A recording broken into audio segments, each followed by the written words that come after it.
Ini adalah permainan bertahan hidup di alam liar yang sebenarnya. Ketika 3 orang pemuda menjelajahi pulau terpencil, mereka secara tak terduga menemukan kapal pesiar yang terbengkalai selama puluhan tahun, dan dengan tegas memasuki bagian dalamnya untuk menjelajah dan mencari harta karun. Mereka tidak hanya tinggal di dalamnya, tetapi bahkan berhasil menghidupkan kembali listriknya. Mereka mengubah kamar-kamar yang terbengkalai menjadi markas rahasia.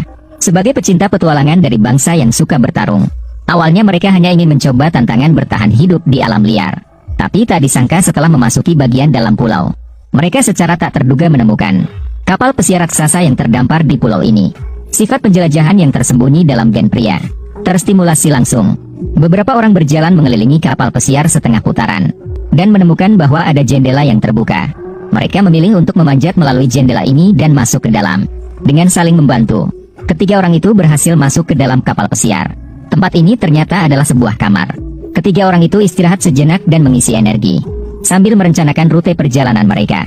2,5 menit kemudian, mereka meninggalkan ransel dan mulai menjelajah secara resmi. Ternyata kedua sisi koridor ini adalah kamar tamu. Ada ratusan kamar. Sebagian besar sudah benar-benar ditinggalkan. Bahkan di siang hari terasa suasana yang menyeramkan. Ketiganya berharap bisa menemukan kamar yang sedikit lebih bersih. Setelah merapikan, mereka akan menginap di sini malam ini. Saat mereka berjalan, mereka tiba di area lain. Akun dengan hati-hati membuka pintu kaca besar. Mereka menemukan banyak televisi di lantai, dengan monitor besar. Sepertinya ini adalah gudang, dan barang-barangnya sudah cukup lama.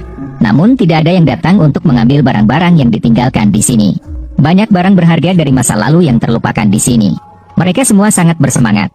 Mereka berencana untuk melanjutkan eksplorasi, mengumpulkan beberapa barang dan meletakkannya di kamar mereka sendiri. Membangun pangkalan yang sebenarnya di kapal pesiar ini. Mereka berjalan sepanjang koridor hingga mencapai area depan kapal. Ada meja pelayanan di sini. Xiao Shuai masuk dan mencoba membuka lemari. Mungkin saja di dalamnya ada kunci-kunci untuk setiap kamar di kapal pesiar. Sementara itu, Akun menemukan tangga lainnya. Saat ini tidak ada listrik. Tentu saja, itu juga tidak bisa berfungsi. Ketiga orang itu terpaksa naik ke lantai atas melalui tangga. Kondisi kamar di lantai ini jauh lebih baik. Banyak barang yang masih baru. Akun menemukan beberapa kotak air mineral alami.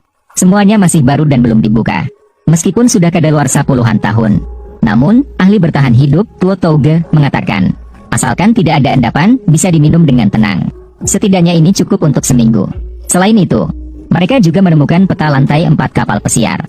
Di sana juga ditandai posisi ruang kapten. Sampai di sini semakin terasa seperti permainan bertahan hidup. Dilihat dari brosur, kapal pesiar ini pernah menjadi terkenal. Namun, entah mengapa sekarang menjadi terbengkalai seperti ini. 3 orang dengan rasa ingin tahu yang tinggi melanjutkan eksplorasi mereka. Satu di ujungnya, ada